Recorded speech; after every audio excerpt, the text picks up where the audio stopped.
Hey, what's up, guys? So today we're back in the garage. I'm going to be installing the Rough Country high winch mount on my 22 Bronco. Now, this will work for all of the Bronco models, 21 and up, that have the modular front bumper.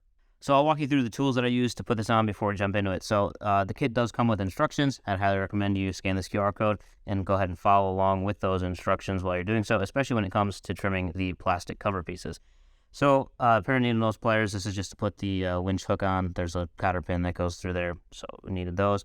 As far as sockets go, obviously you're going to want some ratchets. We have a 19 millimeter, 16, 15, 13, 12, and a 10. I have an adjustable crescent wrench here. This is a breaker bar to break the front bumper bolts loose. You're going to need a torque wrench. The torque specs, I believe, are going to go anywhere from 25 foot-pounds up to 45 foot-pounds on here. Some various extensions and whatever else you might need to make your ratchets work. An impact driver definitely helps speed the process along. You'll need a 13 mil wrench. This is a 4 millimeter Allen, something to cut plastic with. So whether that be a cutoff wheel, a Dremel, a torch, and a razor blade, whatever you want to use. A file to clean up the edges on the plastic. This is a pry tool for some pop rivets. You could probably get away with a screwdriver or a pair of needle nose pliers. This just makes it easy. Tape measure, and then either tape, which is what I use to mark off my cut lines, or some kind of Sharpie or pen or whatever you want to use on there. And then to install my fair lead, I also specifically needed a 5/16 Allen. You might not need that. You might need something different for whatever fair lead you're putting on. It's also definitely going to be beneficial if you have an extra pair of hands. Mine are over here. They're attached to what we call a Kirk. It's the sharpest tool in the shed. It's not really all that many parts. It's a pretty simple install, but I'll kind of walk you through step by step. So first thing we need to do is remove these plastic covers on either side of the front tow hooks. There's 4 of these little like pop-in rivets. If you have a pry tool or even if you have a screwdriver or something, just remove the center section first. And then pull this out. And you'll repeat that for all 4 of these. Once those are removed, just pull from either side and this plastic piece will come off and expose the bolts that hold the front on here. So I did stray a little bit from the instructions to cut these in a different way, but it still works. So rather than taking off this whole corner, I left it attached, so it just has a more finished look behind there, and it'll still bolt on fine. I just don't think you'd ever be able to pull this off unless you also removed the complete winch assembly. So our next step in the process then is to remove just the inner bolts from your tow hooks here that hold on the front bumper. I already pre-loosened these with a breaker bar. And this is going to be a 15 millimeter socket. So if you're using a Rough Country winch, that'll come with a fair lead. Otherwise, you can use any other fair lead of your choice. We're going to start by assembling this winch plate as our next step. With the fair lead installed, our next step is going to vary depending on if you have sensors or not. But you'll want to put these plates on here using the 6 millimeter button head bolts and the lock nuts. And then if you have sensors, you can reinstall the sensors. Otherwise, they're going to include a block-off plate that you can put in here as well. So obviously my winch is in a very dirty condition. I've actually been using the same Rough Country 9,500 pound winch for 3 years. I've got it flipped upside down, and then we're going to put the mounting plate on top of it so we can secure it. Inside here, and now your winch might be different, but there are square nuts that slide in to each one of these 4 holes so that you can put the bolts in from the top side. So obviously just make sure the side that your rope comes out with lines up with the side that your fair lead is on. And then on my winch, these are going to be 16 millimeter bolts. So we'll tighten those up, and then these need to be torqued to 35 foot-pounds.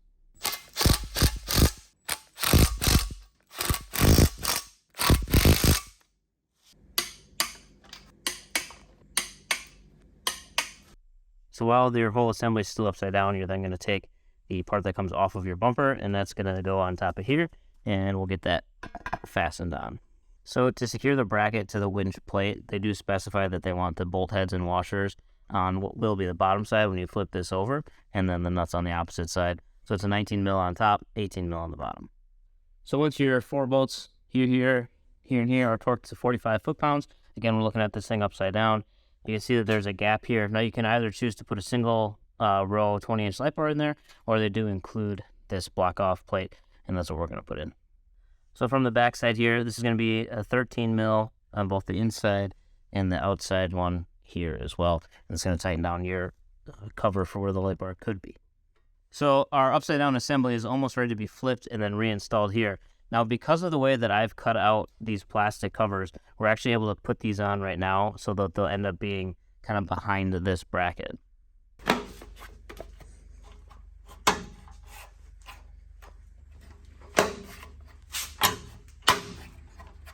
also going to go ahead and reinstall these pop rivets. Then just have your extra set of hands flip the whole assembly over and hold it up in place for you. You're going to want to start with the top 2 bolts and make sure that you're using the spacers that are included in the kit to push that away from the truck. Once those are somewhat in place, you should be able to at least tip it and then put the spacers in and secure the bottom 2 bolts. And then the bolts that we just took off that hold the front bumper on that are now holding our bracket, those are going to get torqued to 45 foot-pounds.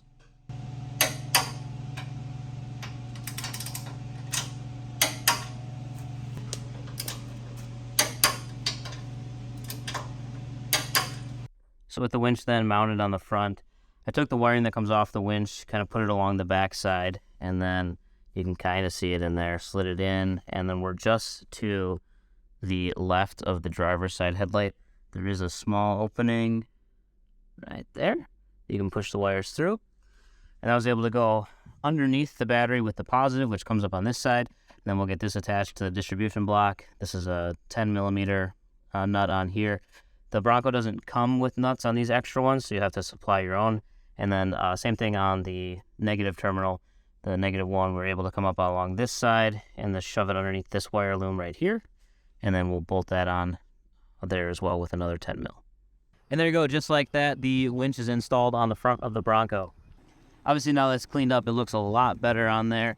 I opted to go with the high mount winch for a few reasons. One, I like the way that it looks, just very prominent and out there. But at the same time, if you use the hidden winch mount, it's not going to allow access to your clutch here. So if you want to disengage this to pull it out by hand, you can't do that with the hidden one because it's going to be all covered up and tucked underneath there. Again, now on mine, you can see these bolts that hold the bracket on because of the way that I cut the plastic. If you follow the instructions perfect, that won't happen to you, but it didn't really bother me to do it this way. It gives me better access to those bolts. I'll probably just cover them, hit them with a little paint, and then that'll be good to go. But obviously from a normal angle, you can't really even tell that anything else is going on down there since this is the modular bumper that's got bolts all over it anyway for whatever accessories you're going to put on there. But pretty easy install, even for somebody who's not, I would say I'm mechanically inclined, but I'm by no means an expert mechanic, and we were able to put this on in just a few hours, and that includes some filming time too. So not too bad overall. Excited to get out on the trail and get some use out of this thing.